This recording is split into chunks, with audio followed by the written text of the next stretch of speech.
Mesdames et messieurs, merci d'avoir répondu nombreux à notre invitation.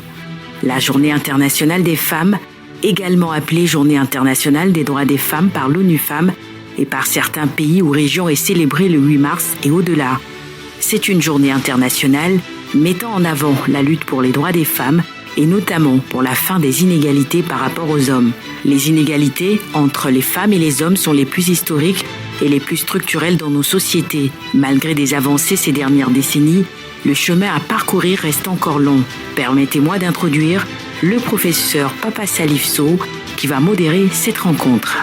Professeur Papa Salif Sow est membre du comité scientifique international et du comité d'organisation du Forum Galien Afrique qui offre une plateforme d'échange scientifique de haut niveau sur des questions d'intérêt commun et sur les priorités sanitaires de notre continent.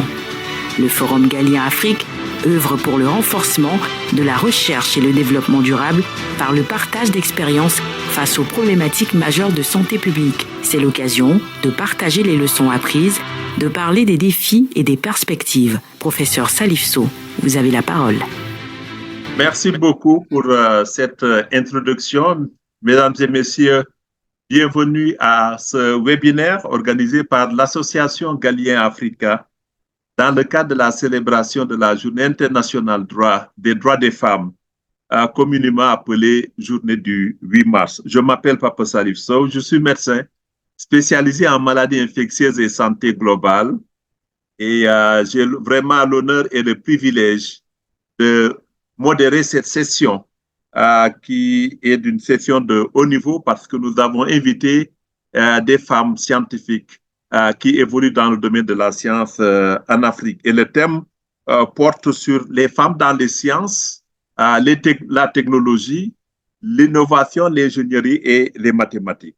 Voilà ce que nous allons débattre tout à l'heure et je voulais demander au ministre d'État, Madame le professeur Aoumari Kolsek, qui est la présidente de l'association Galien Africa, qui est ancienne ministre de la Santé et de l'Action sociale du Sénégal, et aussi anciennement présidente du Comité national de l'initiative pour la transparence dans les industries extractives. Madame, je vais vous donner la parole pour votre mot introductif par rapport à ce panel-là.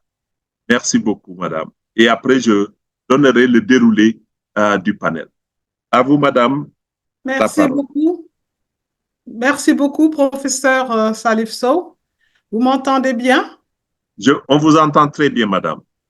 Mesdames et messieurs, chers partenaires, chers invités, au nom des organisateurs de ce webinaire commémoratif du 8 mars, l'association Galien Africa, le Global Health Strategy, Speak Up Africa et le réseau des médias africains pour la promotion de la santé, je voudrais vous souhaiter la bienvenue. Le combat pour le droit des femmes est un combat de tous les jours, devant impliquer les femmes, mais également les hommes. C'est pour cela que je voudrais tout de suite vous dire que et vous rappeler que dans le monde, il y a plus de 60% des personnes les plus pauvres qui sont des femmes, 2,4 milliards de femmes en âge de travailler n'ont pas les mêmes opportunités économiques que les hommes, et cela vient de chiffres de la Banque mondiale. Le salaire des femmes ne représente que 77% de celui des hommes. Une femme sur 3, et ça c'est peut-être le point le plus important, peut-être que nous n'allons pas discuter de tout cela aujourd'hui, mais il faut le dire, une femme sur 3 a été victime de violences sexistes ou sexuelles au cours de sa vie, et une femme est tuée par son conjoint ou membre de sa famille toutes les 11 minutes. Cette année, le thème retenu, c'est investir en faveur des femmes, accélérer le rythme. Si l'on continue à ce rythme, ce sera peut-être dans 300 ou dans 3 siècles qu'il y aura peut-être une égalité homme-femme. Donc, il faut vraiment accélérer le rythme. Et met l'accent, cette année, le thème met l'accent sur la nécessité d'accroître les investissements pour les femmes et les filles, surtout les jeunes filles, afin de favoriser l'égalité de genre et de développement durable. Cela inclut l'investissement dans l'éducation, la santé, l'autonomisation économique des femmes, l'accès aux ressources et aux opportunités, ainsi que la promotion de politiques et de pratiques inclusives. Le 8 mars, Journée internationale de la femme, est l'occasion de célébrer les réalisations des femmes dans tous les domaines, y compris la science, la technologie, l'ingénierie et les mathématiques. On appelle cela STEAM. C'est une journée pour rappeler aussi les droits et reconnaître les contributions des femmes dans ces domaines, promouvoir l'égalité et encourager la participation et la représentation équitable des femmes dans les STEAM. C'est aussi un moment pour réfléchir aux défis persistants auxquels sont confrontées les femmes dans ces domaines et pour travailler ensemble à les surmonter afin de créer un avenir plus inclusif et plus équitable. Avec nos partenaires, Global Health Strategy, qui est une agence de communication et de plaidoyer qui mobilise des partenariats pour susciter des changements durables. Speak Up Africa, qui est une organisation basée en Afrique et dirigée par des Africains, dédiée à favoriser une croissance économique, mais également un environnement favorable et durable. Le REFAPSEN, qui a pour objectif principal de promouvoir la santé et l'environnement par une information de masse et une sensibilisation de proximité, en établissant un cadre de collaboration entre les médias africains dans les domaines de la lutte contre les maladies et la promotion de l'environnement. L'association Galien Africa donne la parole au cours de ce webinaire aux femmes représentant les STEAM pour célébrer le 8 mars. Permettez-moi, avant de terminer, et donc de terminer ce petit mot introductif et de bienvenue, de rendre hommage à nos intervenantes. Elles sont des rôles modèles et leur parcours est éloquent. Vous le constaterez vous-même. Nous remercions tous les participants qui ont pris de leur précieux temps pour être avec nous aujourd'hui et contribuer ainsi à la lutte pour le droit des femmes. Je souhaite, Monsieur le modérateur, que nous ayons des échanges fructueux et surtout que nous fassions des recommandations appelant à l'action. Solidairement vôtre. Merci beaucoup. Merci beaucoup, Madame la ministre d'État, la présidente de l'association Galien Africa, pour ce mot introductif. Et vous avez rappelé des chiffres extrêmement alarmants qui montrent vraiment la fragilité de nos femmes, la fragilité de nos filles. Et ce qui est intéressant, et nous le disons tout à l'heure, c'est comment surmonter cette fragilité. Quelles sont les solutions, mais surtout de façon pratique. Qu'est-ce que nous pouvons faire à partir de 2024 pour les 10 années à venir, pour ne serait-ce qu'avoir un pas positif pour régler ces problèmes-là qui sont récurrents et qui viennent tout le temps sans plan d'action immédiat plutôt pour améliorer le vécu. Voilà donc, merci après ce mot introductif. Je vais juste donner le format du webinaire. Nous avons ici un panel, comme l'a dit Madame le ministre, de femmes de haut niveau. Il s'agit du docteur Magla Robalo de la Guinée-Bissau, du professeur Roda Wanyanze de l'Ouganda, du professeur Ndeikumba Touré Kane du Sénégal et de Madame Shiba Diwanzima de l'Ouganda, qui, à tour de rôle, vont nous parler de leur expérience, vont partager avec nous de leur vécu, les opportunités et les obstacles surtout. J'aurais beaucoup aimé en tant que modérateur de voir des recommandations qui sont pratiques pour qu'on puisse, à la fin de ce séminaire, avoir une feuille de route sur pratiquement qu'est-ce que nous allons faire. Donc, nous allons avoir une un premier round. Je vais poser des questions aux différents panélistes et chaque panéliste aura 10 minutes pour répondre et nous aurons un deuxième round pour cela, de 5 minutes par panéliste pour compléter des idées, etc. Et après, nous allons ouvrir les débats pour les participants, questions-réponses, mais surtout contributions par rapport à cela parce que nous visons des actions. Comment nous pouvons faire après ce webinaire d'avoir 4 ou 5 actions qu'on peut mettre en œuvre pour améliorer le vécu. Et à la fin, mon collègue, le professeur Ibrahim Seck, qui est le secrétaire général de l'association Galien Africa, va faire le résumé des conclusions et les recommandations. Voilà donc le format. Et sans plus tarder, je voulais donc introduire notre première panéliste, le docteur Magda Robalo, qui est la présidente et la cofondatrice de l'Institut pour la santé mondiale et le développement et qui est aussi ancienne ministre de la Santé de la Guinée-Bissau.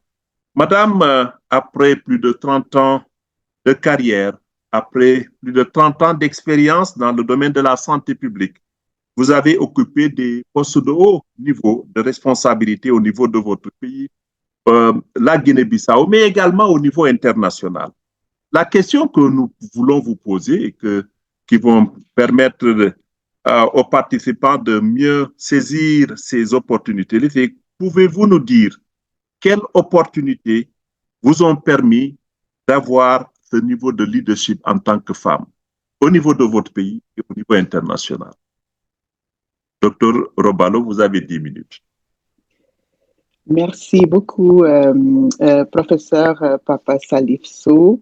Je voulais aussi saluer le professeur Omar Polsek et toutes les panélistes qui sont avec moi ici dans ce panel qui rend hommage à toutes les femmes.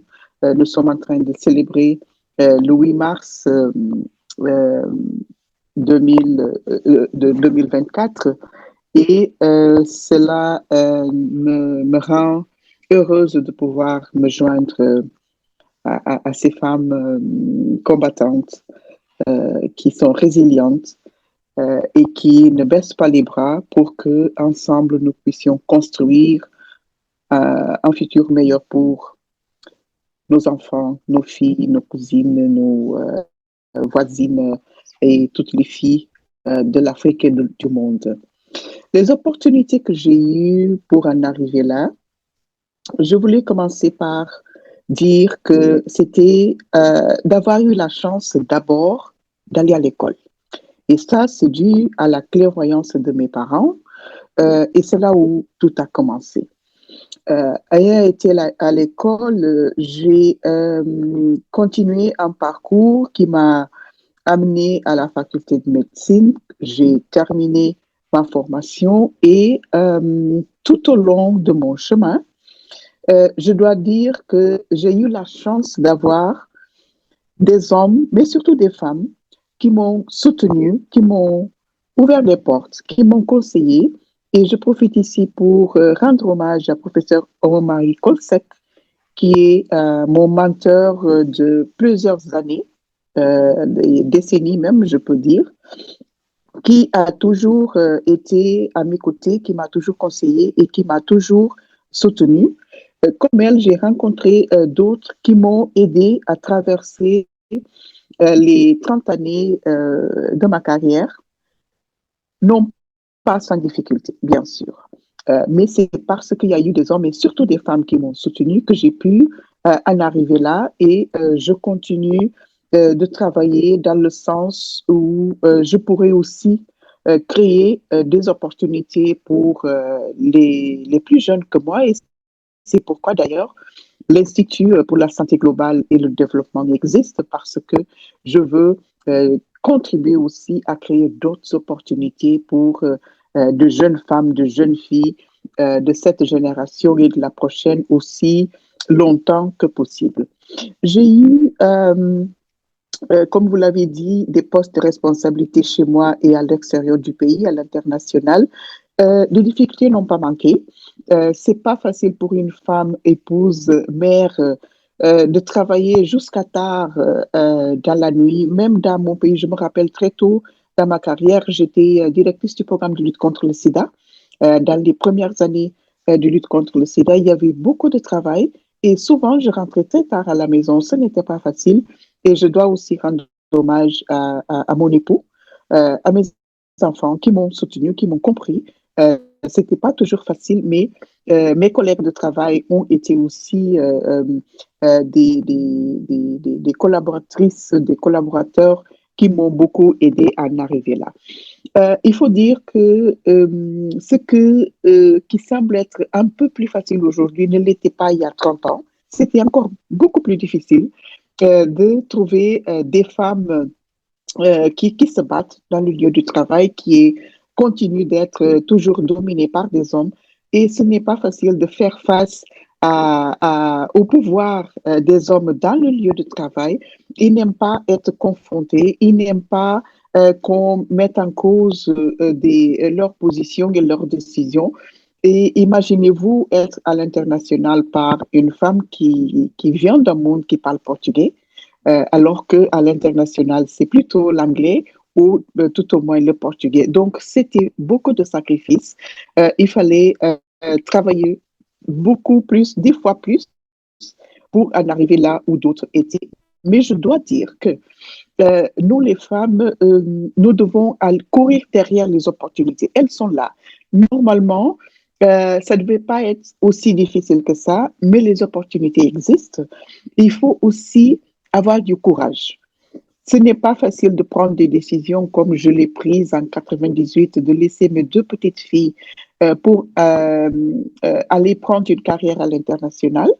Il faut du courage pour le faire, mais ce ne sont que des étapes.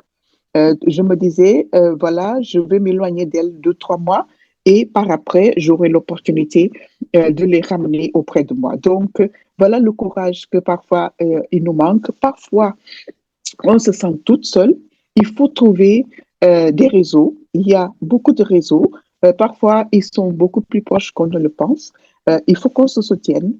Il faut qu'on se parle, qu'on parle des difficultés dans le milieu du travail pour percer en matière de leadership, mais aussi faire face à beaucoup de difficultés comme l'harcèlement sexuel, comme le manque d'opportunités. À compétences égales, les femmes sont toujours discriminées. Il faut oser parler. Il faut oser parler des choses. Parfois, on a peur de mettre notre carrière en danger. Mais si on n'en parle pas, même si ça ne marche pas pour nous, ça ira marcher pour la prochaine femme qui nous suit.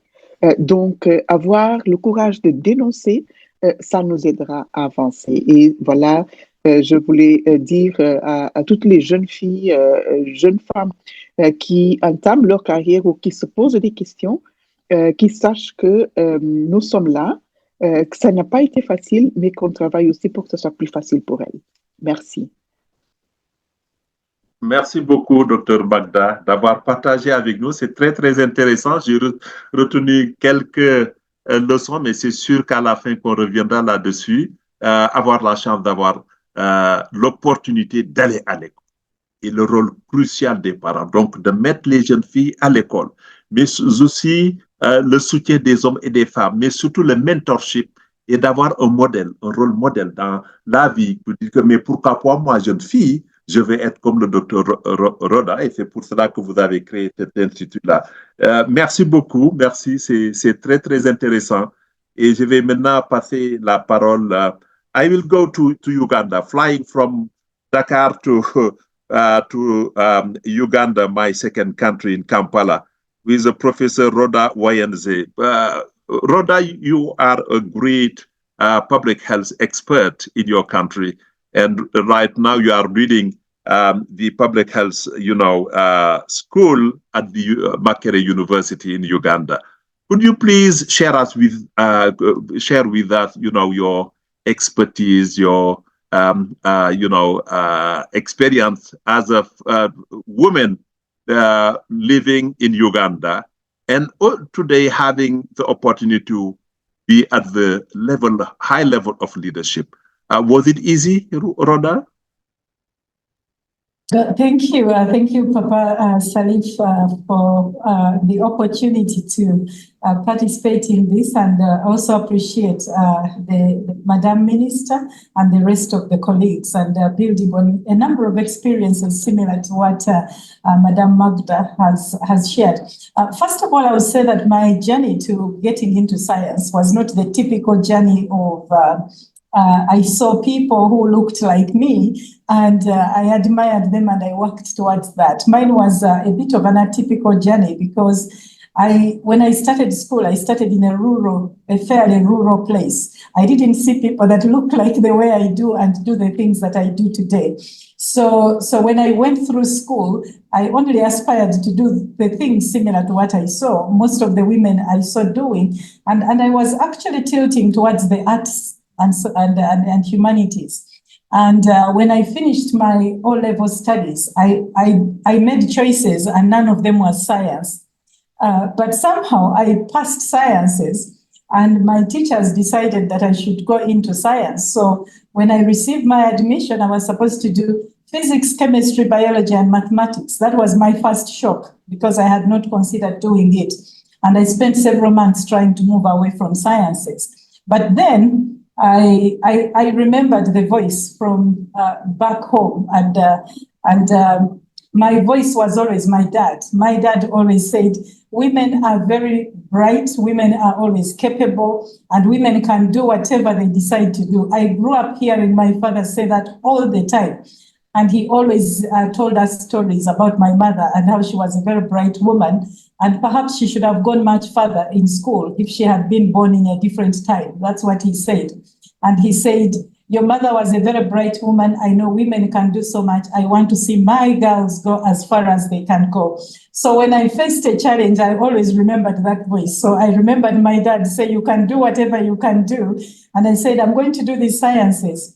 And then I reached out to a teacher. My big challenge was I didn't have a biology teacher for almost a whole year when I was in my O-level. So I said, how am I going to do things when I missed so much? But then I met a really nice woman. She was very supportive, and she said, you missed a teacher for a whole year, but you passed very well. That means you are very capable. So I was hearing capability again, someone speaking to that faith and confidence in me, and it kept me going. And then I did well, and I moved on, and so if what I can say from my journey is every challenge I have had has been an opportunity to learn. It has been an opportunity for growth. And it's been an opportunity for me to realize if I can surpass this, then I'll surpass the next one. So it just keeps my energy going up, and that has helped me. So that was good for me, because when I got into medical school 30 years ago, I find myself, yes, we had about 20% women. That was improvement. But in my group of more than 20 people, I was the only woman. And I had to prepare myself to answer questions every time we were doing, work on the wards. So the challenges come along, and then I thought, this is good for me. So I have to read and be prepared all the time, because I'm going to answer questions anyway, and that's going to make me smarter and more capable. So again, every challenge I faced, I thought this is an opportunity for me to do better. So that for me has carried me through my journey.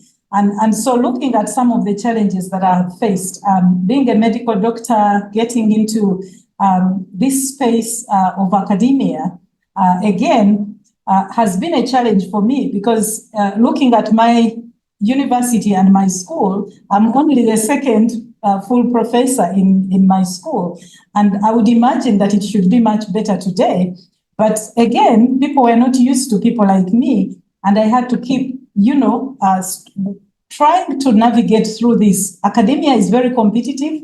You need high-level skills. You need to write grants. You need to bring in money. You need to lead teams and really get yourself to the top of this. And I had to focus on growing all these skills. And beyond the skills, getting people to accept that I'm capable. So I'm capable, but I have to prove that I am. And that's one of the issues that I also had to go through. But at the same time, then remembering I'm a mother, I'm a wife, and many other things socially, including looking after my parents and many other responsibilities. what is it that helped me beyond the voice of confidence from my family, from my dad, and from my teacher?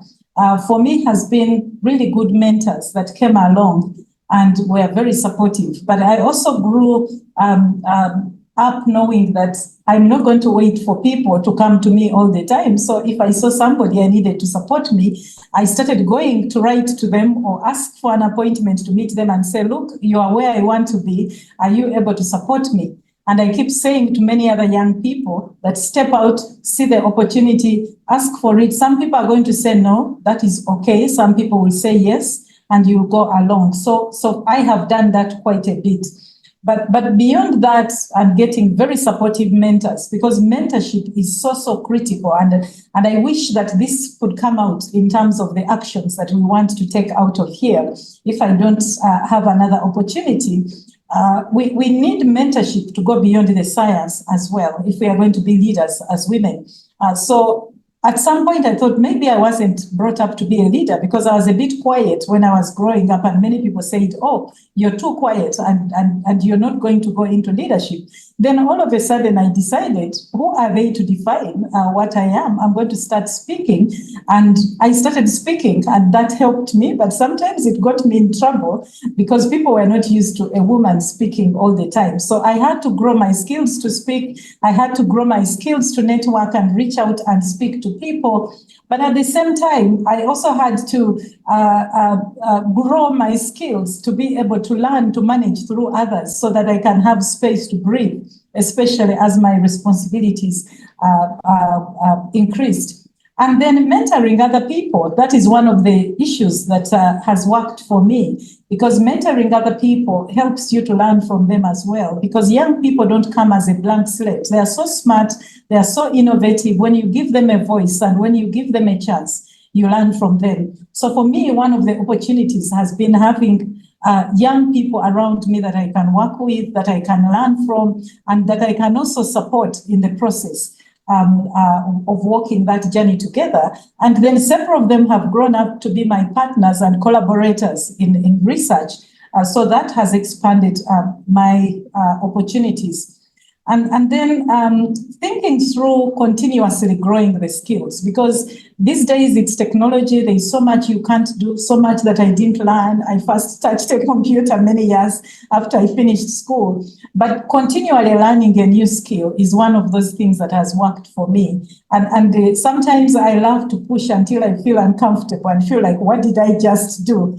And that's when I know I'm learning. And I also learn to share the same with others. But if you're doing only things that you feel comfortable doing and that are so familiar, you're not learning and you're not growing. So I like to push myself once in a while to do something I haven't done, and push those boundaries until I feel the adrenaline beginning to flow. Then I feel, yes, I'm learning something. So for me, these are some of the challenges, the issues that I've learned, but also that have helped me at the same time. And if I could end with one thing that motivates me, is looking at a goal beyond myself, because there is, how did I grow to get to where I am?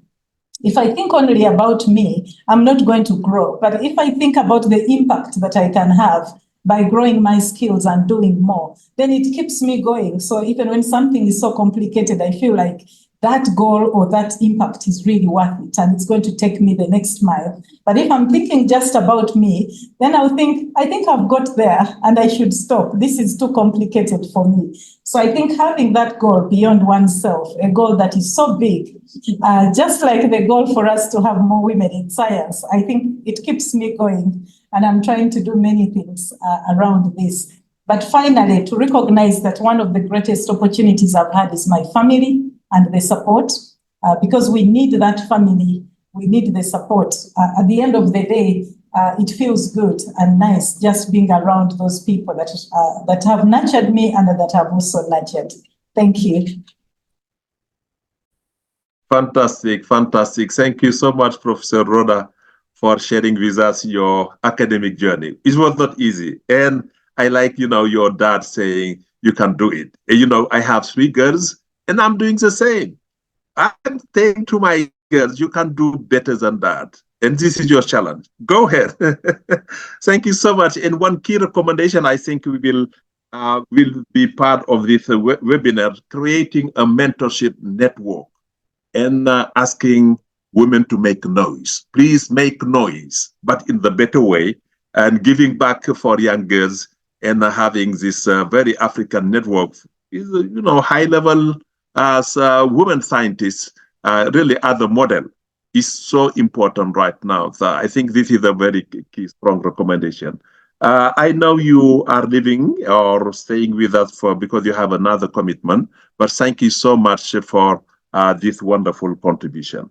Notre prochain intervenant de ce panel, c'est le professeur Ndeye-Koumba Touré Kane, qui est professeur en bactériovirologie à l'Université Cheikh Anta Diop de Dakar et qui est actuellement le recteur de l'Université du Sine Saloum, El Hadji Ibrahima Niass, ici au Sénégal. Professeur Ndeye-Koumba, merci beaucoup d'avoir pris de votre temps qui est extrêmement apprécié pour contribuer et participer à ce panel-là.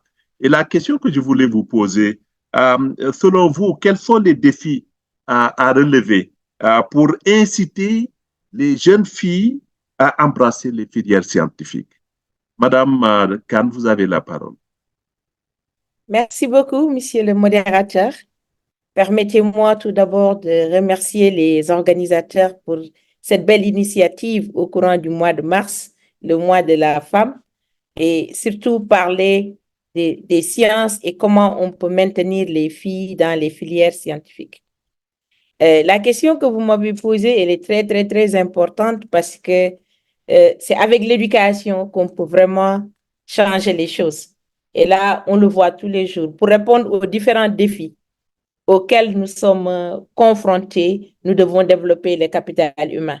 C'est devenu une impérieuse nécessité. Et là, pour y arriver, il faut que l'ensemble des composantes de la société puissent contribuer à cela.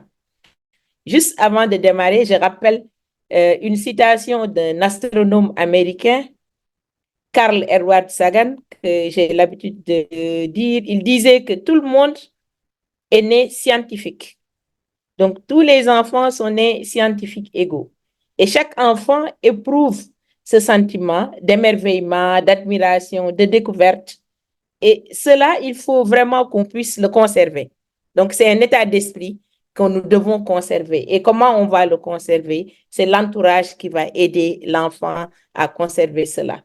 Donc, l'entourage joue un rôle capital dans le choix de l'enfant par rapport à son devenir.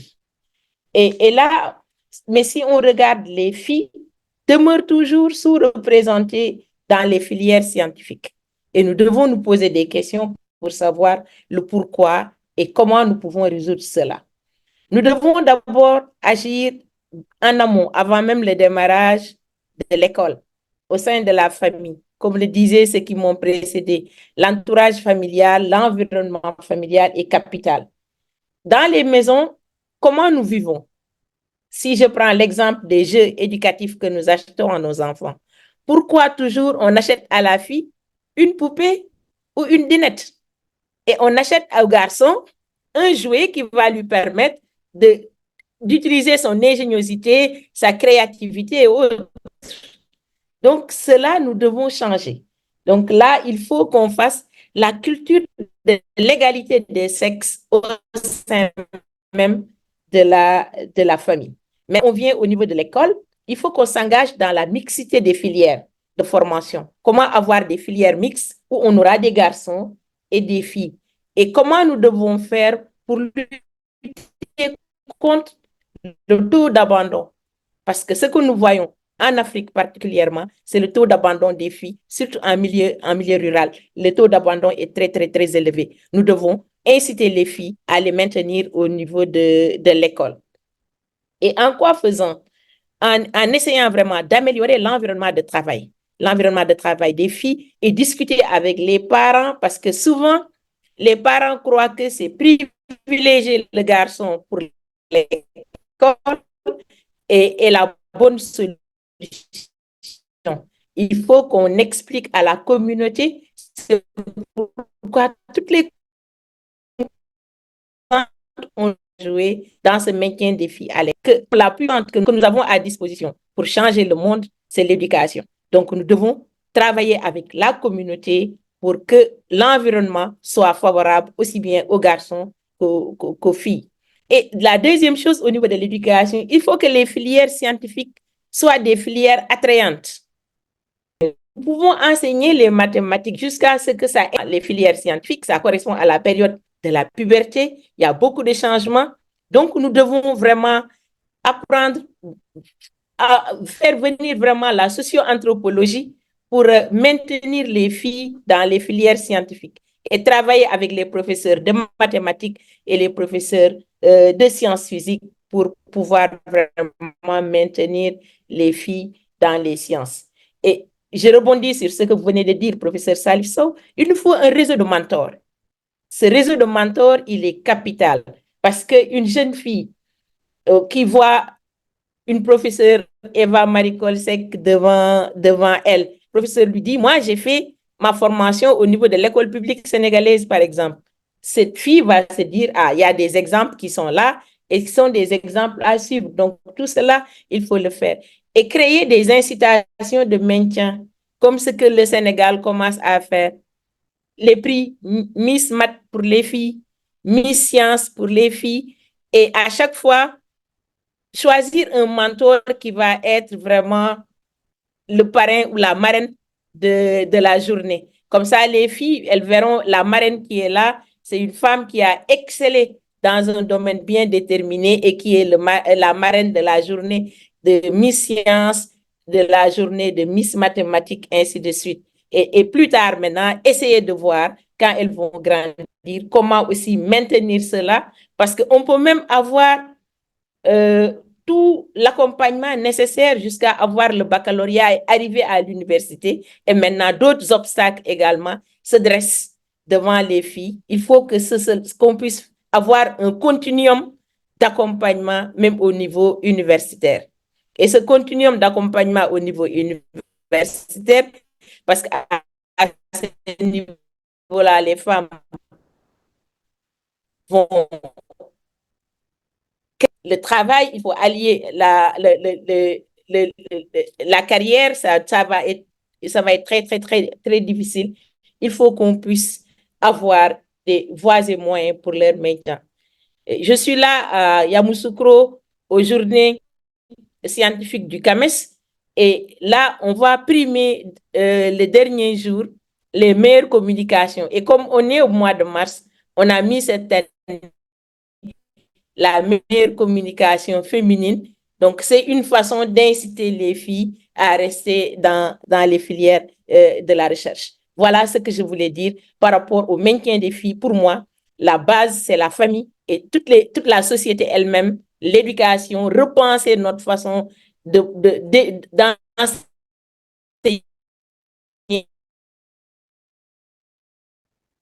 Merci beaucoup, professeur Nekumba, madame le recteur ou bien madame la rectrice de l'université du Sine Saloum El Hadji Ibrahima Niass. Extrêmement important ce que vous avez dit, développement du capital humain. Tout passe de là-bas.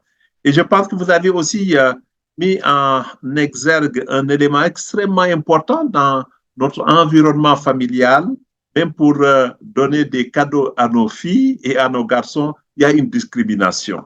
Et ça commence par là-bas. Et un élément important sur lequel nous tous nous devons travailler, sur le taux d'abandon extrêmement élevé qui a été constaté d'après le rapport de l'UNESCO tout récemment 2023, dans pratiquement tous les pays, le taux d'abandon des jeunes filles dans les filières scientifiques. Le pourquoi. Il faut creuser et essayer de voir.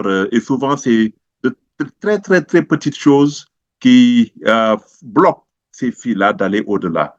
Merci beaucoup. And now I'm switching from Kaolack, Sine Saloum to Kampala with Ms. Siba Wenzima from Uganda. You are the co-founder of the Photo Kabada, and you were the winner of the first prize, the second edition of the Africa Young Woman Investigator for Health Award. So, other young women entrepreneurs, I know you have been facing so many challenges in your life. Could you please just share us some of these challenges and opportunities for you, other young women entrepreneurs in Uganda. Sheba, you have the floor. Thank you so much. First of all, for acknowledging the unique challenges I and the many women have faced on the journey as young entrepreneurs. And it's true that navigating through inequality and discrimination isn't easy, but certainly it is possible with the right mindset. So in my experience, it has been about adopting the growth mindset. So recognizing that challenges are opportunities for growth. And on this journey, I had to begin somewhere. And starting out, I felt overwhelmed by the broadness of the field, the STEM field, and the pressure to know everything. And this is scary because, value is mostly accorded to who knows the most, who can speak the most, and as females, we have to prove yourself like twice as much, especially in a male-dominated field. So the imposter syndrome, would hit at different places, especially in areas that are still growing among experts. So I just had to stay curious, and I was willing to learn, first of all, as a beginner. And then also I was open to feedback from people who knew more than me about certain topics in the field. And at Photo Kabada, as a co-founder, I've been also fortunate to be a part of a team where, curiosity is encouraged and even mistakes are seen as opportunities to grow. And even every idea is valued regardless of who it comes from, because usually when they talk about gender inequality, people tend to find it's like men versus women, but it really isn't about one gender against the other. It's about creating equal opportunities for all individuals to contribute their ideas and solutions regardless of who came up with the idea. So along this journey, I stopped focusing on what the obstacles looked like in terms of my gender, and I put more emphasis on pushing my ideas and what problems were going to be solved by the innovations that we were coming up with. And I also wanted to talk about inclusiveness. What does it look like for us as women in the STEM field? I recently had an eye-opening experience at an engineering think tank where the issue of gender representation was directly addressed by our Minister of Science, Technology and Innovation, Honorable Musenero, and she asked the team that was presenting their project why there was only one female in a group of about 10 team members. And their response was just that there are few women available to join these projects. So when I look at the bigger picture, there are so many situations that are like this. But when I look at the numbers in the female engineering graduates, even in my own class, versus the ones that are practicing in this field, there is a significant drop. So I usually ask, where do all these women go along the way? Why aren't they practicing in this field? And it's not because they don't have brilliant ideas, because they really graduated like top tier honors, right? But this is something I'm currently curious about, because we shouldn't just have to acknowledge these statistics. We have to question them as well. And I also wanted to pose a question for us as other people attending this webinar. Why we think female graduates in STEM do not pursue it as a long-term career. So what is it because of the challenges they are facing? How can these challenges be addressed? Some of the people have faced them before. How come, they have pushed through? How can other people in this field also push through these challenges and be able to sustain their careers in STEM? So I would like to hear your thoughts as well, so we can have that conversation in the chat and also start on that discussion. So thank you very much. Wonderful. Thank you so much, Madam Sheba. And you're right. This is a wonderful question. And this is my question that I will ask for the second round. So thank you for helping me, the moderator, for the second round. Merci beaucoup. Je pense que nous avons écouté les 4 panélistes qui n'ont pas eu la générosité de partager avec nous leur expérience les leçons apprises et pourquoi ce qu'elles ont vécu jusqu'à être à ce niveau de responsabilité. Je sais que le temps nous est compté, c'est ce que je reçois du côté technique, mon ami Bouba. Au lieu de 5 minutes pour cette seconde phase par panéliste, je vais vous demander juste 3 minutes, s'il vous plaît, pour qu'on puisse passer à la question des séances et réponses. Nous avons 75 participants, ce qui est un nombre extrêmement intéressant et encourageant. Alors, pour la deuxième, for the second round, I will start with Professor Rhoda because I know she's will left us and attend another meeting. Rhoda, what needs to be done in order to facilitate young girls to have access to academic institutions? What needs to be done for you in summary? If you have 3 or 5 maximum recommendations. Et je vais demander la même question au professeur Neikumba, au docteur Magda et aussi à Madame Shiba. Rhoda, what needs to be done? Thank you for that question. So first of all, I need to say that I've been doing quite some work around gender equity in higher education. I've been very concerned that many of the challenges we are dealing with start in higher education. What do we expose people to? What do they see? Are they seeing enough women in leadership and seeing that we have space? And are we giving them that confidence that they can grow to become the best they can? So part of the work that I've been doing is about making starting with higher education and making it more inclusive and having an environment that can attract more of the young girls to come in, but also support them through all the other competing socio-cultural issues so that they can have a good completion rate, because many come in and they struggle and the completion rate, especially beyond the first degree, is not as good. And so there are quite a series of interventions there. In the interest of time, I might not unpack all of them, but I've been thinking we need to do something about higher education.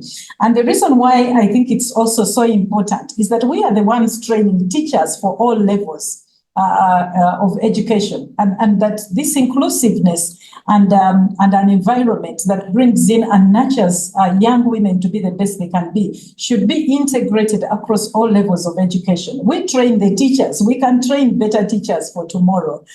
So I have a passion for that. And then we can do better in attracting more women to join STEM in higher education. I need to see more professors in public health.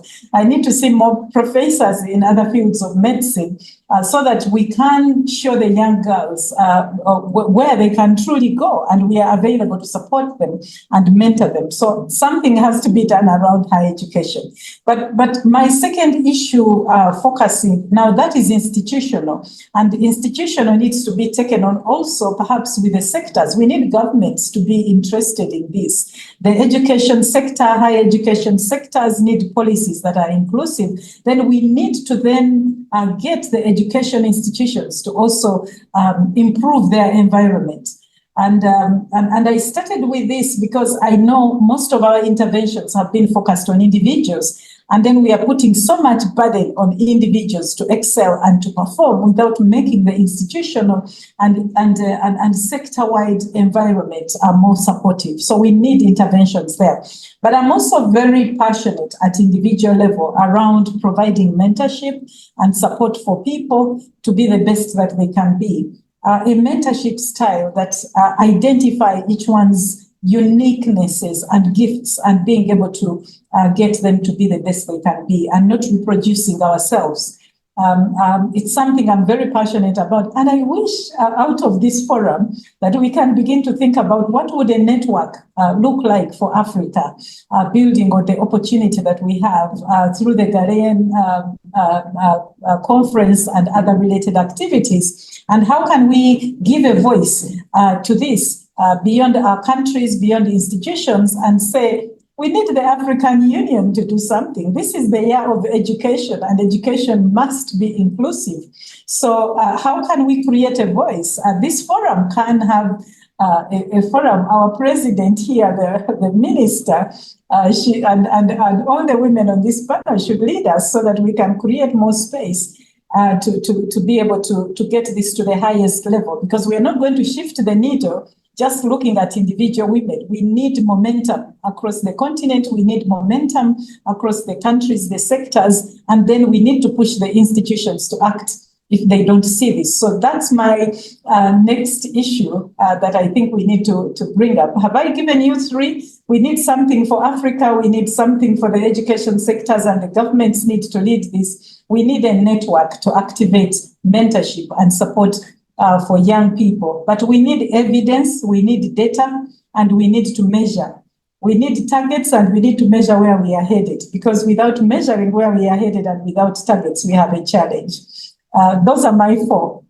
Fantastic, Rhoda. These are very practical and implementable recommendations. And I hope as evaluation, we will be able to come back to Kampala and see in the field, even at the community level, rural area, what was the, contribution by Rhoda and her team. And I'm sure you will create more Rhoda's girls in Uganda, but also in your sub-region and in Africa. Thank you.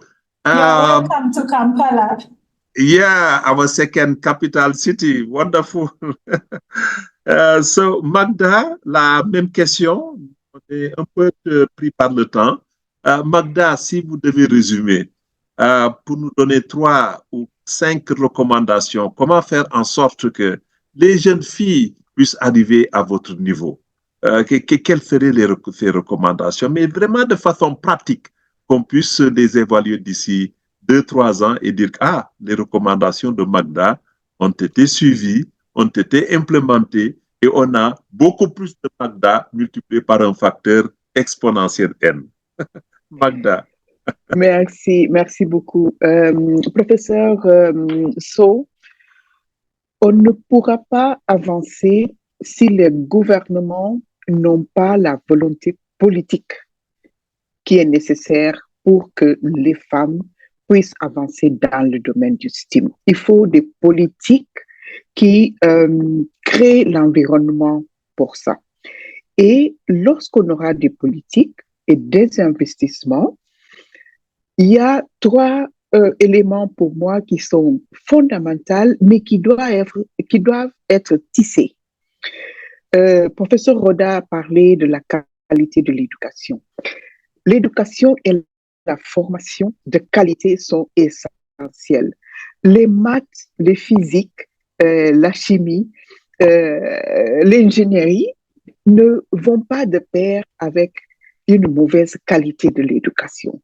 Sinon, on n'a pas de bons professeurs, des manuels et les livres pour la formation. On n'aura pas des mathématiciens, des physiciens, des médecins qui pourront faire la différence et être compétitifs. Donc, il faut déjà commencer à capter les compétences. Si tout le monde a l'accès à l'école, les jeunes filles, celles qui excellent dans ce domaine pourront avancer, mais on doit encourager tout le monde. Premier point. Le deuxième point, c'est le développement de la carrière des personnes, des jeunes femmes dans le STEM. Il ne faut pas que ce soit dissocié de l'éducation et de la formation, et il faut que ce soit un package. Il faut qu'on pense aux carrières de ces femmes-là. Ça, ne pas laisser au hasard en s'attendant qu'elles vont se débrouiller et quelque chose de fantastique va arriver. Il faut les encadrer parce que c'est un domaine assez compétitif, non pas à l'intérieur du couple homme-femme, mais même quand on parle du pays en développement, pays développé, on voit qu'il y a beaucoup de compétition.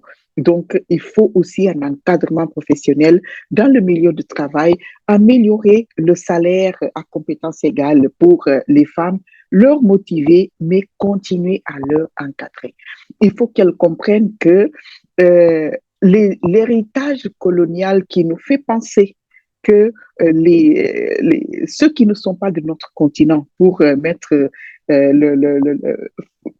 formuler le problème autrement, sont meilleurs que nous, il faut qu'on abandonne ça. C'est pas juste apprendre à lire et à écrire. Il faut aussi que les mentalités avancent, que l'Africain, la femme africaine ait confiance en elle, qu'elle sache que on n'a pas besoin de ressembler à une Européenne, à une Américaine, même avec nos cheveux crépus comme ça, on peut être compétent, apprécié et compétitif. Pour terminer, la mobilité et l'échange de connaissances. Il faut que les institutions en Afrique, les universités, même les lieux de travail, créent aussi des programmes d'échange qui permettent aux femmes d'aller à Kampala, d'aller à Dakar, d'aller à Nairobi et apprendre avec les unes avec les autres et revenir comprendre comment je peux appliquer ce que j'ai appris à Nairobi, à Addis Ababa, à Freetown ou à Yaoundé. On peut appliquer ça dans mon lieu de travail. Je vous assure que si on fait ça, l'unité africaine va avancer plus rapidement qu'on ne le pense parce qu'il y a beaucoup d'isolement que ça va résoudre et ça va nous permettre d'appuyer d'abord l'Afrique et de comprendre qu'on peut avoir une carrière phénoménale dans le continent et qu'on n'a pas besoin d'émigrer aux États-Unis pour avoir des laboratoires de haute performance et appliquer nos connaissances dans ce milieu-là. Donc voilà un peu résumé, parce qu'on est pressé par le temps, ce qu'il faut sérieusement mettre en place en tant que politique publique pour que nous puissions amener de jeunes filles à exceller dans le domaine du style. Et il y en a des jeunes filles qui sont brillantes dans ce domaine. Merci. Absolument, absolument. Merci beaucoup, Dr Magda. Des recommandations extrêmement pratiques. Et ce que vous avez terminé, qu'il y a dans nos pays des jeunes filles extrêmement brillantes. Moi, c'est un plaisir quand je vois ces jeunes filles qui sont brillantes. Et quand on regarde même dans des différentes filières, les 5-6 premières places, ce sont des filles. Comment faire maintenant, dans le cadre de cette mobilité africaine, et qui est importante aussi, et qui devait figurer dans l'agenda de l'Afrique que nous voulons en 2060-2063. Et c'est un élément important, et je pense que c'est une recommandation que nous allons partager comme produit phare de ce webinaire-là. Merci beaucoup, Dr Magda. Professeur Ndekumba, la même question, qu'est-ce qu'on peut faire pour réellement surmonter toutes ces difficultés et faciliter l'accès des jeunes filles au milieu académique et institutionnel? Professeur Kumba? Merci beaucoup, professeur Sow. Il faut partir de données. Par exemple, si nous prenons le cas du Sénégal, si nous prenons le potentiel des chercheurs sénégalais, seuls 11% sont des femmes. Donc, il y a énormément à faire par rapport à ça. On voit à l'université, le personnel enseignant-chercheur, sur les 8 universités publiques du Sénégal, les taux varient entre 7 et 23%. Là où il y a le plus de femmes, c'est 23%. Le reste, c'est des hommes. Et on est encore à un niveau où la gouvernance universitaire est encore masculine. Dans les sphères de décision, on voit que des hommes. Les postes de décision, les femmes ne représentent pas plus de 15%. Si je prends le cas des recteurs, par exemple, je suis la seule qui reste sur les 10 universités publiques du Sénégal. Donc, 1 sur 10, ce n'est pas une bonne note à l'école. Donc, ce qui veut dire que nous devons vraiment trouver des solutions. Et là, je partage ce que Magda vient de dire. La volonté politique, elle est capitale. Il faut une politique d'accompagnement des femmes. Ça existe, mais c'est encore timide. C'est encore timide. Si on prend le cas du Sénégal, c'est encore timide. L'environnement de recherche que nous avons n'est pas toujours un environnement. Et cellules genre dans les universités. On avait demandé à ce qu'il y ait des cellules genre pour accompagner les femmes et les doctorantes pour qu'elles puissent vraiment exceller. Mais ça existe sur le papier. Mais il n'y a pas de programme qui l'accompagne et il n'y a pas de budget qui l'accompagne. Donc, d'où le problème de la volonté politique. Il faut vraiment que les politiciens puissent aider pour qu'on puisse aider ces femmes-là à leur développement personnel. Au Sénégal, on avait créé aussi le PAPES, c'était un fonds destiné aux femmes jeunes chercheuses et aux doctorantes pour qu'elles puissent terminer. Mais ce fonds a fonctionné 2-3 ans, c'est arrêté. Donc, ce sont des fonds qui incitent les femmes et les filles. Donc, la volonté politique, elle est capitale. Et après, maintenant, il faut un environnement familial favorable. Et là, c'est avec des webinaires comme ça où on pourra sortir des notes de vulgarisation. Parce que les notes techniques, la communauté ne pourra pas comprendre. Mais une note de vulgarisation pour montrer à la communauté que les femmes sont aussi excellentes, voire beaucoup plus excellentes même que les hommes dans beaucoup de domaines. Parce que moi, je vous donne un exemple. Au niveau de l'Université du Sine Saloum El Hadj Ibrahima Niass, on nous envoie des étudiantes qui ont fait le bac littéraire. Profs, on les prend. Pendant 1 mois, on leur fait un renforcement en mathématiques. On les met dans les filières scientifiques. Les filles arrivent à exceller et à devenir même majors comparé à ceux qui avaient le baccalauréat scientifique. Donc, pour vous dire que également, les séries scientifiques au lycée, il faut les revisiter. L'orientation des filles dans les filières, ça, il faut vraiment les revisiter. C'est ce que je disais dans la question précédente.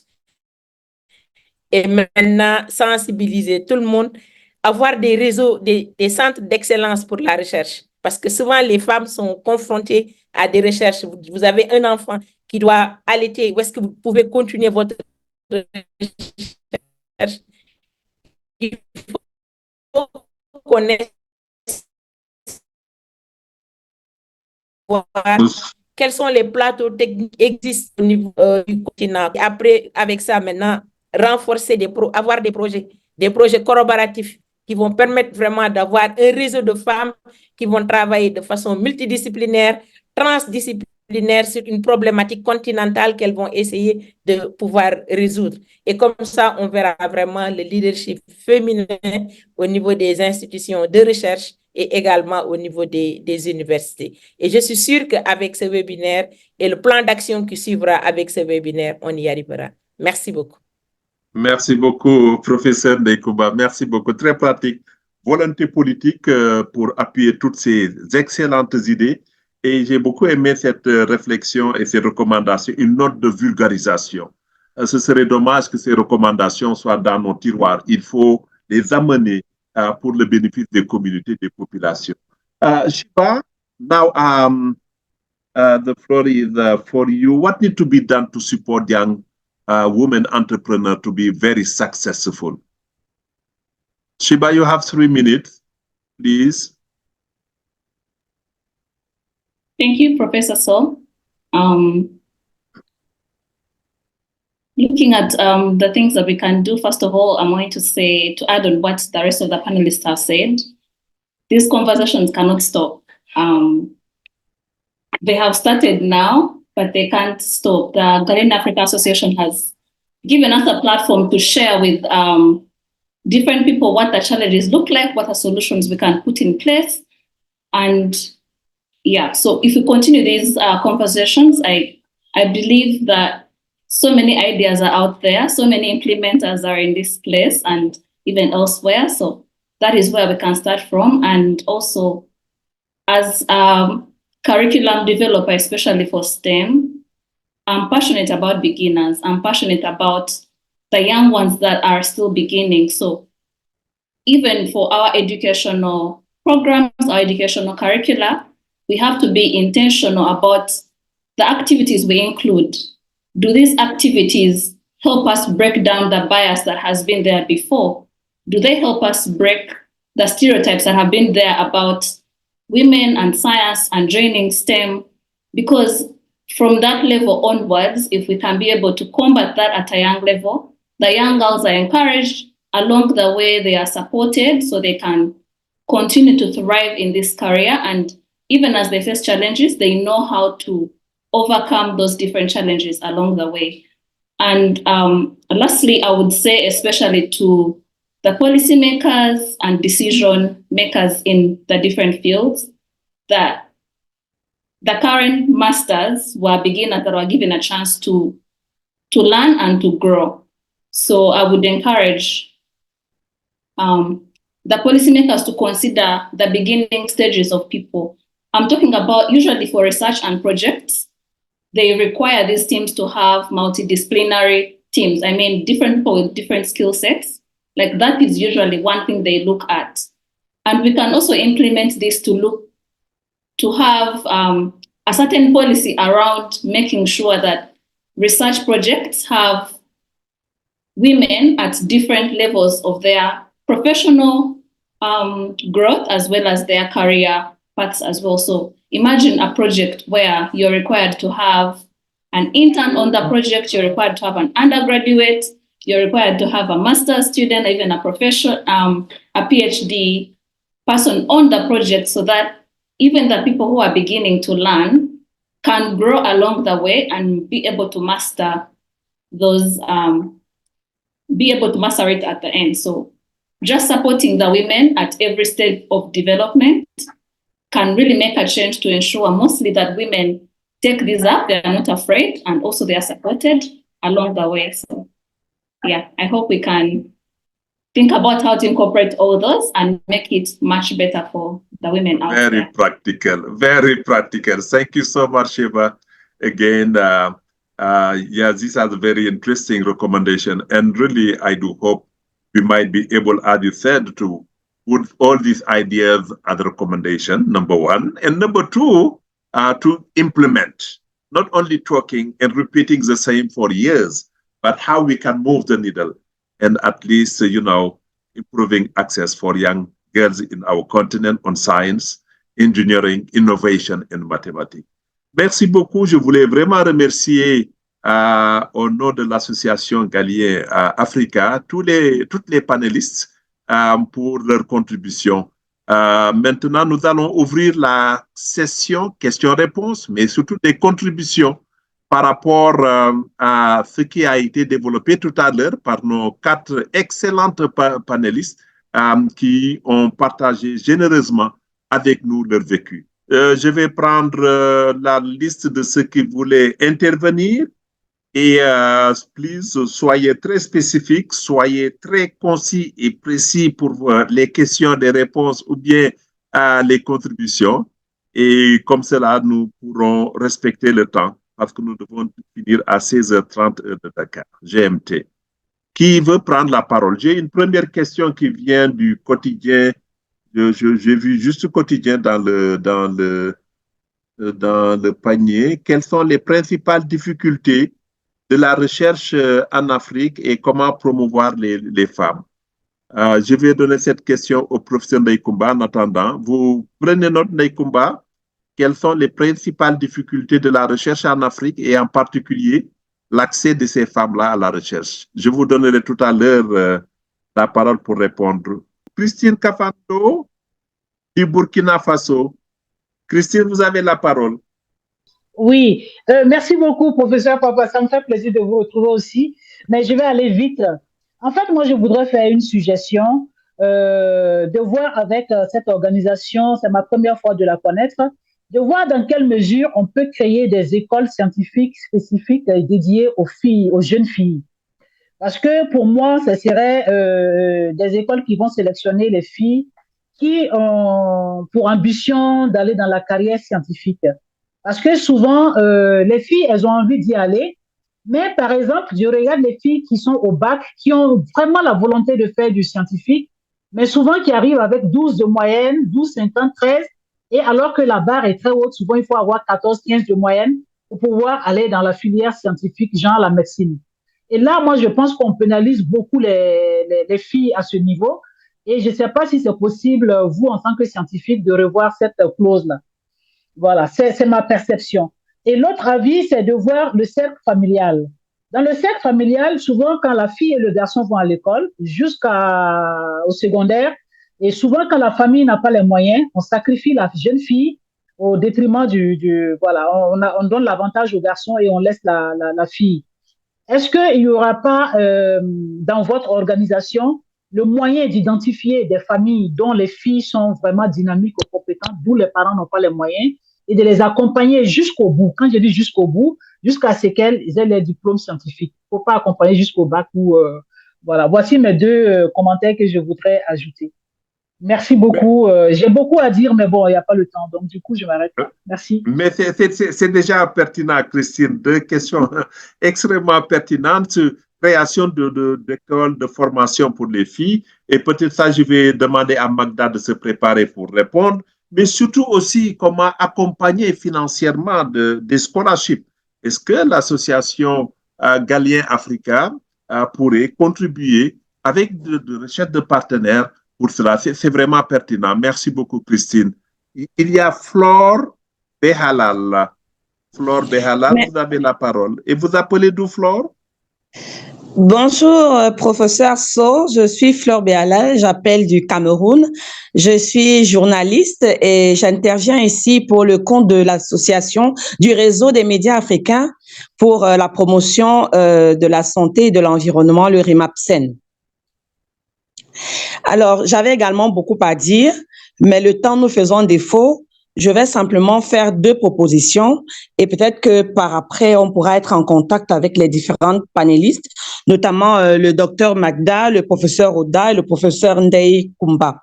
Alors, ce que moi j'avais à proposer, c'est de trouver dans quelle mesure est-ce que dans le milieu professionnel, on peut impliquer, sensibiliser les hommes qui se sentent généralement menacés quand ils se trouvent en face d'une femme qui est plus compétente que lui.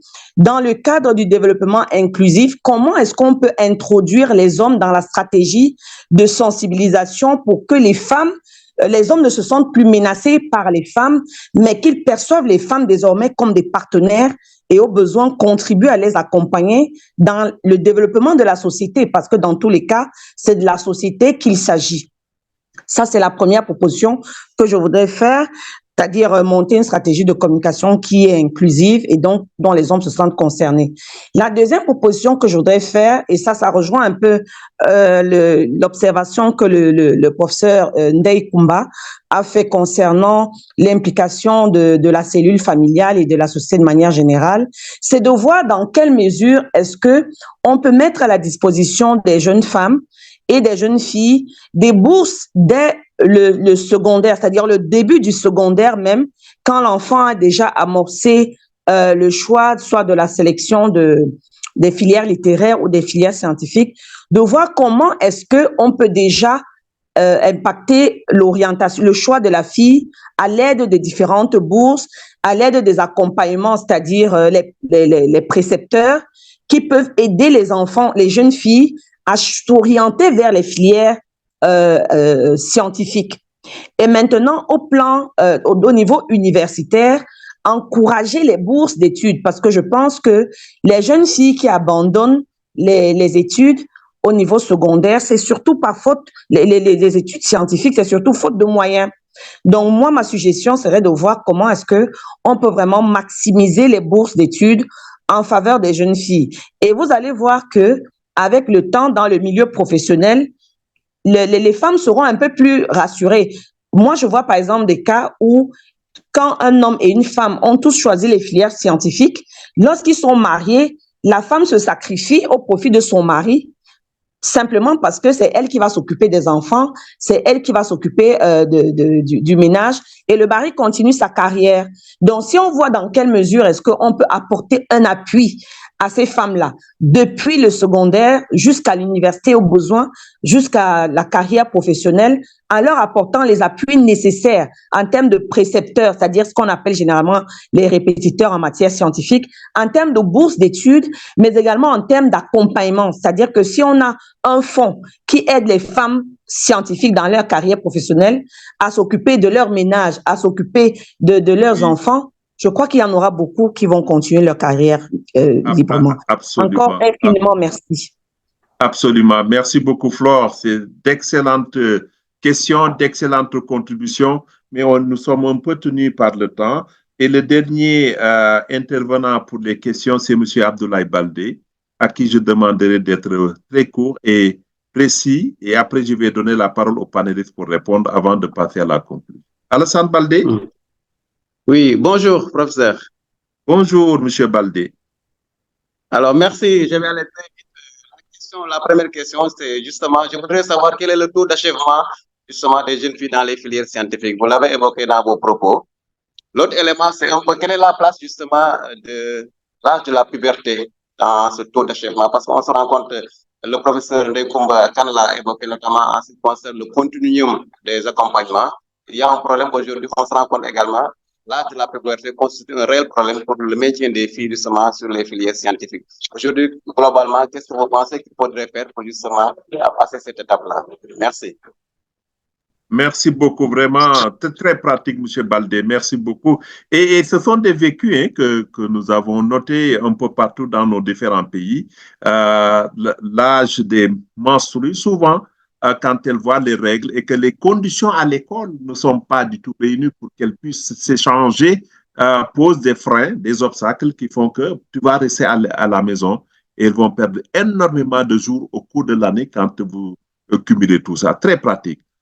Ndekoumba et Magda, est-ce que vous pouvez en 2 minutes apporter des éléments de réponse à ces intéressantes questions? Je m'excuse pour cela, mais voilà. Allez-y, en 2 minutes chacune. Merci beaucoup. Merci beaucoup, prof. La première question, c'était par rapport aux difficultés de la recherche dans nos universités, dans nos institutions pour les femmes. L'une des premières difficultés, ce sont les pesanteurs sociales, comme je le disais. Concilier la vie sociale, la vie professionnelle et la vie familiale, c'est un problème majeur par rapport à ces femmes-là. L'autre difficulté que les femmes ont, c'est le rythme de carrière, on l'a dit tout à l'heure. Quand on a un enfant, c'est parce qu'on n'a pas l'environnement qu'il faut. Nos institutions n'ont pas de crèche. Il faut vraiment que toutes les universités, que toutes les institutions de recherche aient une crèche. Un maman qui vient le matin à son enfant à la crèche, vous pouvez travailler à 10 heures, vous pouvez aller donner le sein et revenir continuer votre travail. Donc, l'environnement, il faut qu'on regarde cet environnement-là. Et la volonté politique et l'accompagnement vraiment avec des financements une discrimination positive envers les femmes, ça pourrait vraiment faire lever ces obstacles-là. Mais sinon, ce sont les pesanteurs sociales qui jouent un rôle et l'environnement de travail. L'environnement de travail n'est pas souvent approprié pour faire tout ce que l'on veut par rapport à la recherche. Par rapport maintenant aux autres questions qui ont été, je suis entièrement en phase avec ce qu'ils vont dire pour les problèmes de bourse. C'est pourquoi j'ai dit que la réponse doit être holistique. On peut faire travailler les Badianougor, par exemple, ce qu'on a au niveau du Sénégal. Elles peuvent, dans le quartier, nous dire, voilà les familles qui sont démunies, les familles qui ont besoin d'accompagnement. Donc là, voir avec l'association comment on peut aider dans ça pour impliquer davantage la cellule familiale pour ça et expliquer à la cellule familiale que aussi bien l'homme que le garçon que la fille ont besoin vraiment d'avoir des études le plus poussées possible pour contribuer au développement du pays.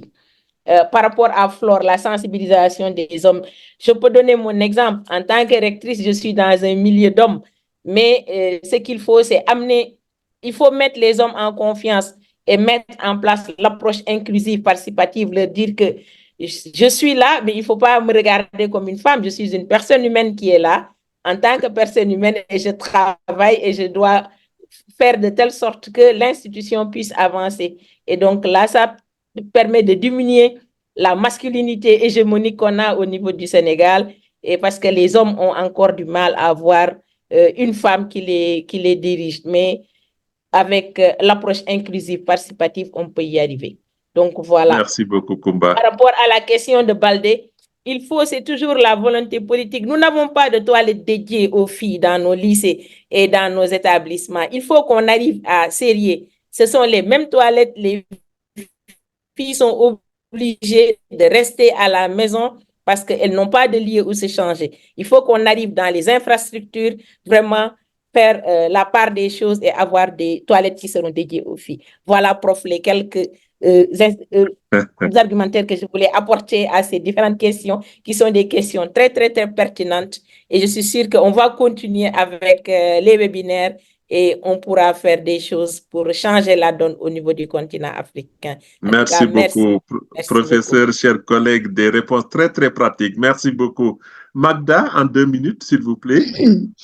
en 2 minutes et pour aller rapidement, je vais commencer par le dernier point sur les toilettes dans les écoles.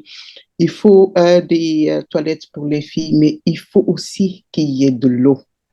Je pense que c'est un problème transversal, multisectoriel et que les gouvernements doivent y travailler parce que s'il n'y a pas l'eau, on ne peut pas assurer l'hygiène de tout le monde, notamment pour les filles.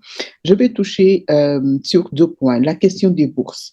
Je pense que absolument, c'est fondamental. Et les bourses, il ne faut pas qu'on pense qu'il faut énormément d'argent pour qu'on puisse construire une bourse. Et je suis d'accord, l'association Galien peut essayer de voir comment, avec ses partenaires, on peut trouver des bourses. Mais par exemple, je suis dans une association que j'ai contribué à créer, des anciens élèves de mon ancien lycée. Alors, avec nos contributions mensuelles, on arrive à aider les plus démunis, notamment des filles, à payer des frais de scolarité ou alors le transport pour aller à l'école. Parfois, c'est 2 000 francs, parfois, c'est 10 000 francs, mais c'est de petites quantités qui font la différence parce que autrement, ces jeunes filles auraient abandonné du fait de ne pas avoir payé la scolarité, du fait de ne pas avoir de l'argent pour aller à l'école. Donc, tout le monde au quartier, dans le lieu de travail, tout le monde peut contribuer. Et on peut vraiment faire des tontines pour aider à ce que les filles, les jeunes filles restent à l'école. Maintenant, on a beaucoup parlé des filles, on n'a parlé que des filles. Il faut qu'on parle des garçons.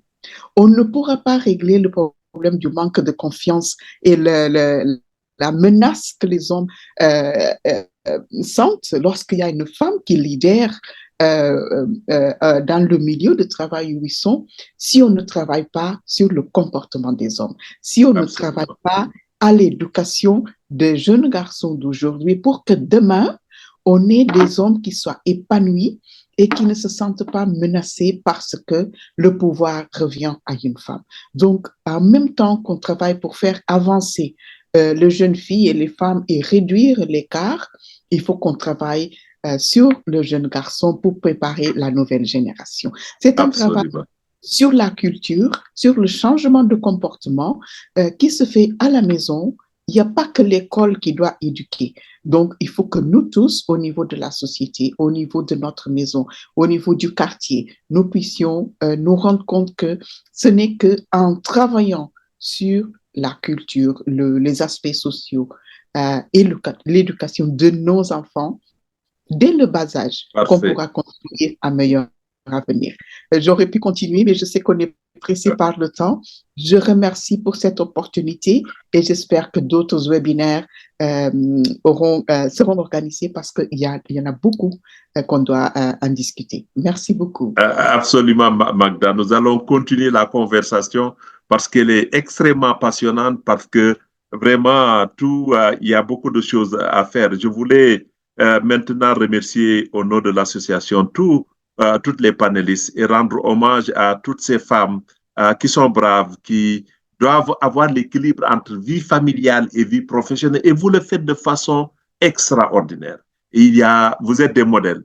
Il faut qu'on crée ce network-là, ce réseau de femmes comme vous pour porter ce témoignage-là.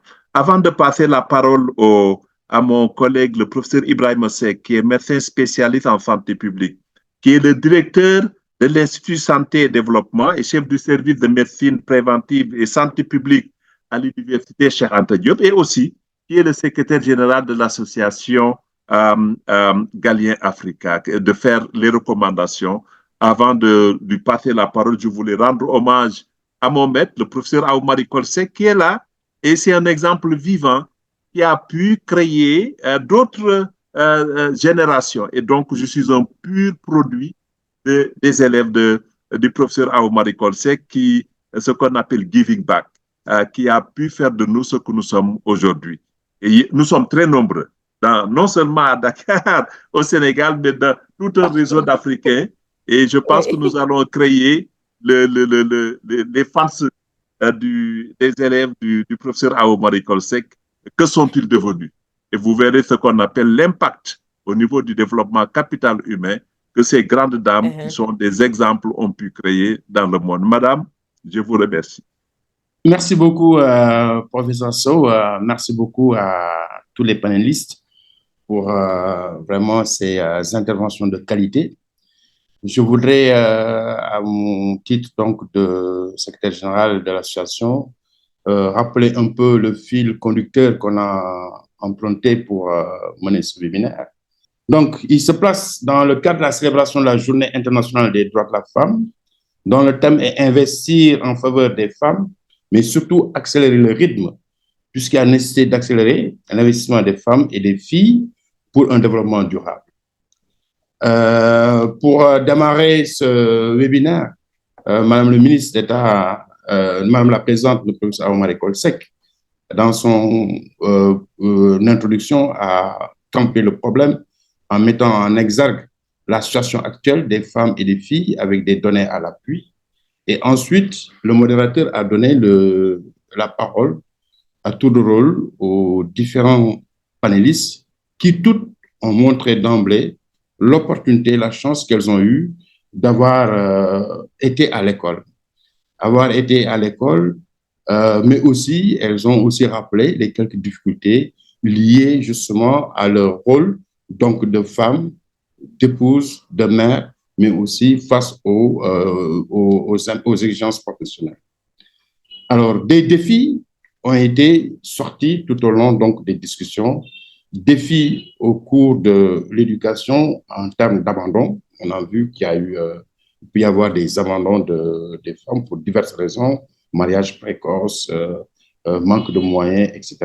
La discrimination qui peut être sexiste ou sexuelle, mais même aussi au niveau professionnel, on a aussi indexé cette discrimination. On a aussi parlé de cette discrimination à compétences égales où le salaire des femmes est largement inférieur aux femmes donc des hommes, et tout cela a été aussi dégagé ici comme problème. Et face à ces nombreux défis, des recommandations ont été faites. La première des recommandations qu'on a retenues, c'est d'abord la volonté politique. Parce que tout le monde s'est accordé à dire qu'il faut une volonté politique, n'est-ce pas, au niveau gouvernemental pour essayer de faire changer les choses. Cette volonté politique doit être marquée par l'inclusivité, n'est-ce pas, par un investissement beaucoup plus important, surtout dans le domaine de l'éducation. Il faut une éducation de qualité. Cela a été sorti ici. Il faut des politiques d'incitation, une discrimination positive, des bourses allouées justement aux filles, aux femmes. Créer, donc, en termes de politique d'incitation, par exemple, des prix comme des prix mathématiques, des prix dédiés aux femmes scientifiques, des Miss mathématiques, etc. Créer des centres d'excellence dédiés aux femmes pour les encourager à exceller vraiment dans les styles. Mais aussi créer des projets collaboratifs qui vont mettre en relation les femmes, mettre en exergue les bonnes pratiques, les bonnes expériences qui ont réussi par-ci et par-là. Et aussi favoriser la circulation autour dans nos pays avec le benchmarking, justement pour aller apprendre, n'est-ce pas, auprès des uns ou des autres, et j'allais même dire auprès des unes et des autres, n'est-ce pas, les bonnes expériences, et cela va enrichir la pratique quotidienne des filles, des femmes dans nos pays. Mais aussi, on a donné comme recommandation l'importance de faire des notes de vulgarisation, puisque les notes techniques qu'on a l'habitude de faire s'adressent à un public assez limité. Il faut faire de la vulgarisation. Il faut penser à la citoyenne lambda qui est au niveau du village, qui ne comprend pas bien certains termes. Donc, il faut utiliser des termes simples, accessibles et compréhensibles par toutes les femmes, par toutes les filles. Il faut aussi penser à l'éducation, n'est-ce pas, des garçons, puisque tous ces efforts ne pourront réussir que si aussi du côté des hommes, des garçons, il y a un travail qui est fait. Donc, on a aussi recommandé que très tôt, il faut essayer de faire aussi, de promouvoir une bonne éducation des garçons pour plus tard qu'ils soient préparés à faire face, n'est-ce pas, à accepter qu'ils puissent être dirigés par des femmes plus compétentes d'elles. Donc, ça, c'était la deuxième grande recommandation.